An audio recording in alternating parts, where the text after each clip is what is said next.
Nursing ഡയറക്ടറിന്റെ പുതിയൊരു വീഡിയോയിലേക്ക് ഏവർക്കും സ്വാഗതം.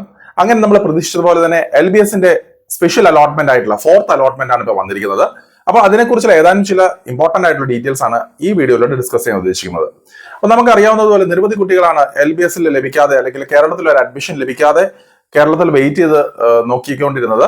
അപ്പോൾ LBSന്റെ ഇപ്പോൾ 4th അലോട്ട്മെന്റ് വന്നു കഴിഞ്ഞപ്പോൾ വലിയ വ്യത്യാസങ്ങൾ ഒന്നും വന്നിട്ടില്ല എന്നുള്ളതാണ് നമുക്ക് മനസ്സിലാക്കാൻ കഴിയുന്ന ഒരു കാര്യം. നമ്മൾ ഒരു കാര്യം ശ്രദ്ധിക്കേണ്ടത് 4th അലോട്ട്മെന്റിലാണ് ഏറ്റവും കൂടുതൽ വേക്കൻസികൾ റിപ്പോർട്ട് ചെയ്യപ്പെടുന്നത്. കാരണം 3 അലോട്ട്മെന്റുകൾക്ക് ശേഷം കോളേജ് റിപ്പോർട്ടിംഗ് വേളയിൽ മിക്കവാറും വരുന്ന കോളേജുകളിലൊക്കെ തന്നെ കുട്ടികൾ ജോയിൻ ചെയ്യാത്ത ഒരു സാഹചര്യം ഉണ്ടായിട്ടുണ്ട്. കാരണം അവർക്ക് ലഭിച്ചിരിക്കുന്ന കോളേജിനേക്കാൾ മികച്ച കോളേജുകൾ മാനേജ്മെന്റ് സീറ്റ് വഴി അഡ്മിഷൻ എടുത്തിട്ടുണ്ടെങ്കിൽ തീർച്ചയായിട്ടും അങ്ങനെയുള്ള കുട്ടികളെ സംബന്ധിച്ചെന്ന് പറയുമ്പോഴത്തേക്കും LBSൽ ജോയിൻ ചെയ്ത് കാണണമെന്നില്ല. അങ്ങനെ നിരവധി SM വേക്കൻസീസ്, അതായത് സ്റ്റേറ്റ് മെറിറ്റിലുള്ള ജനറൽ കാറ്റഗറിയിലുള്ള വേക്കൻസികൾ ഉണ്ടായിരുന്നു. അപ്പോൾ അത് മിക്കവാറും തന്നെ ഇപ്പോൾ നികത്തപ്പെട്ടിട്ടുണ്ട്. ഒരു പക്ഷേങ്കിൽ വളരെ കുറച്ച് വേക്കൻസി സീറ്റുകൾ മാത്രമായിരിക്കും മുന്നോട്ട് വരുന്ന അലോട്ട്മെന്റുകൾ ഉണ്ടാവുക. നമ്മൾ ഓരോ റിസർവേഷൻസ് എടുത്ത് പരിശോധിച്ച് കഴിയുമ്പോൾ അതിൽ തന്നെ OEC, SC, ST, അതുപോലെ തന്നെ OBH അങ്ങനെയുള്ള ഏതാനും ചില കാറ്റഗറി സ്റ്റുഡൻസിനെ സംബന്ധിച്ച് അവര് LBS വഴി അഡ്മിഷൻ എടുത്തു കഴിഞ്ഞാൽ അവർക്ക് ഫീസ് ആനുകൂല്യങ്ങൾ ലഭിക്കുന്നുണ്ട്. ഓൾമോസ്റ്റ് ഫ്രീ ആയിട്ട് തന്നെ അവർക്ക് പഠിക്കാം എന്നുള്ളൊരു സാഹചര്യം ആയതിനാൽ അവർക്ക് ലഭിച്ചിരിക്കുന്ന സീറ്റുകൾ നഷ്ടപ്പെടുത്താൻ സാധ്യതയില്ല. അപ്പോൾ നമ്മളൊരു കാര്യം ശ്രദ്ധിക്കുന്ന വരുന്ന അലോട്ട്മെന്റുകളിലേക്ക് ഈ SC, ST അല്ലെങ്കിൽ മറ്റുള്ള ഈ ഫീ റിസർവേഷൻസ് ലഭിക്കുന്ന അല്ലെങ്കിൽ ഫീ കൺസെഷൻ ലഭിക്കുന്ന കാറ്റഗറിയിലുള്ള കുട്ടികൾ ഒരു പക്ഷേങ്കിൽ അവർക്ക് ലഭിച്ച കോളേജുകൾ ഒഴിവാക്കാൻ സാധ്യത വളരെ കുറവാണ്. അതുകൊണ്ട് തന്നെ മുന്നോട്ട് വരുന്ന അലോട്ട്മെന്റുകളിലൊക്കെ ഈ പറയുന്ന റിസർവേഷൻ കാറ്റഗറിയിലൊക്കെ വളരെ കുറച്ച് സീറ്റുകൾ മാത്രം അല്ലെങ്കിൽ വിരലിലെണ്ണാവുന്ന സീറ്റുകൾ മാത്രമായിരിക്കും ഉണ്ടാവാൻ സാധ്യതയുള്ളത്. അപ്പോൾ അതുകൊണ്ട് തന്നെ നിങ്ങളൊരു കാര്യം ശ്രദ്ധിക്കേണ്ടത് നിങ്ങളുടെ മാർക്കിന്റെ ആനുപാതികത്തില് കാര്യങ്ങൾ മനസ്സിലാക്കിയിട്ട് നിങ്ങൾ ഒരു തീരുമാനങ്ങൾ എടുക്കാനായിട്ട് പ്രത്യേകം ശ്രദ്ധിക്കുക. പ്രത്യേകിച്ച് ജനറൽ കാറ്റഗറി വിഭാഗത്തിലാണെങ്കിലും വളരെ ഉയർന്ന മാർക്കിലുള്ള കുട്ടികൾക്ക് തന്നെയാണ് ഇപ്പോഴും നിലവിൽ കേരളത്തിൽ അഡ്മിഷൻസ് ലഭിച്ചുകൊണ്ടിരിക്കുന്നത്. ഒരുപക്ഷെങ്കിൽ വരുന്ന അലോട്ട്മെന്റുകളൊക്കെ ഇനിയും മുന്നോട്ട് ഓരോ അലോട്ട്മെന്റുകളും ഉണ്ട്. ഓൾറെഡി അതിന്റെ ഷെഡ്യൂൾസ് ഏകദേശം എനിക്ക് 5ാമത്തെ 6ാമത്തെ അലോട്ട്മെന്റിന്റെ ഒക്കെ ഷെഡ്യൂൾസ് അവിടെ ലിസ്റ്റ് കൊടുത്തിട്ടുണ്ട്. അപ്പോൾ ടെന്റേറ്റീവ് ഷെഡ്യൂൾസ് നോക്കിക്കഴിഞ്ഞാൽ അടുത്ത അലോട്ട്മെന്റ് എന്ന് പറഞ്ഞാൽ SC, ST കാറ്റഗറിയിലുള്ള കുട്ടികൾക്കും വരുന്ന അത് കഴിഞ്ഞതിന് ശേഷം 6ാമത്തെ അലോട്ട്മെന്റ് എന്ന് പറയുമ്പോൾ വീണ്ടും ഈ പറയുന്നത് കോമൺ അലോട്ട്മെന്റ് ആയിട്ട് ഈ പറയുന്നത് വേക്കൻറ്റ് സീറ്റുകളിലേക്കുള്ള അലോട്ട്മെന്റ് ആയിട്ടായിരിക്കും പരിഗണിക്കപ്പെടുക. അപ്പോൾ ആ ഒരു അലോട്ട്മെന്റുകളൊക്കെ തന്നെ വളരെ കുറച്ച് സീറ്റുകൾ മാത്രമായിരിക്കും ഒരു പക്ഷേങ്കിൽ ലഭിക്കാൻ സാധ്യതയുള്ളൂ എന്നുള്ളൊരു കാര്യങ്ങൾ നിങ്ങൾ ഓർമ്മിക്കേണ്ടതായിട്ടുണ്ട്.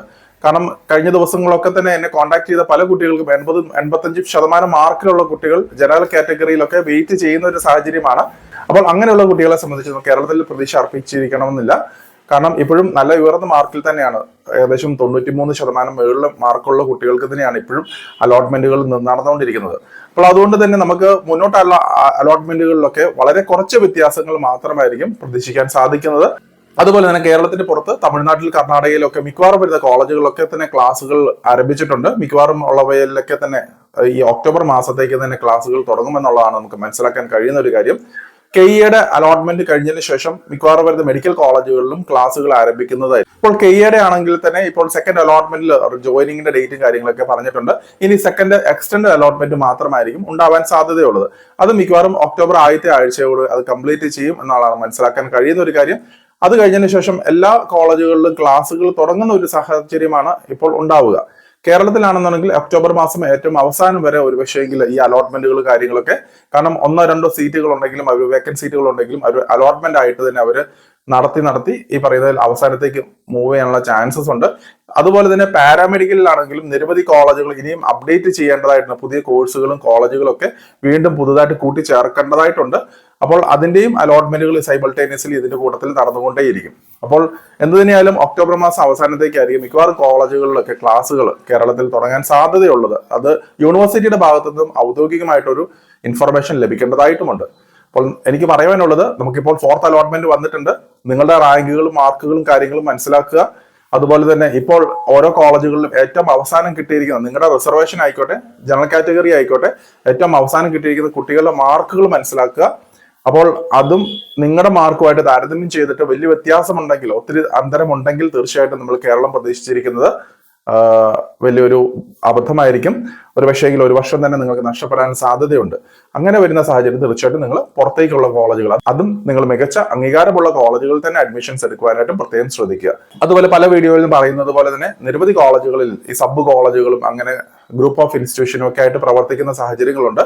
അതും വ്യക്തമായിട്ട് മനസ്സിലാക്കിയിട്ട് മാത്രം അഡ്മിഷൻസ് എടുക്കുക. അപ്പോൾ നിങ്ങൾ ഏതെങ്കിലും കോളേജുകളെ കുറിച്ച് കൂടുതലായിട്ട് എന്തെങ്കിലും ഇൻഫർമേഷൻസ് അറിയണമെന്നുണ്ടെങ്കിലോ അല്ല നല്ല മികച്ച കോളേജുകൾ ഏതൊക്കെയാണെന്ന് അറിയണമെന്നുണ്ടെങ്കിലോ ഒക്കെ തീർച്ചയായിട്ടും നിങ്ങൾക്ക് ഹെൽപ്പ് ലൈൻ നമ്പറിൽ കോൺടാക്ട് ചെയ്യാവുന്നതാണ്. നിങ്ങളുടെ ഡിസ്ക്രിപ്ഷനിൽ നൽകിയിരിക്കുന്ന ഹെൽപ്പ് ലൈൻ നമ്പറിൽ കോൺടാക്ട് ചെയ്താൽ ഇതിനെക്കുറിച്ചുള്ള കൂടുതൽ ഇൻഫർമേഷൻസ് ലഭിക്കുന്നതുമായിരിക്കും. അപ്പോൾ മറ്റൊരു അപ്ഡേറ്റുമായി ഉടൻ തന്നെ കാണാം. നന്ദി.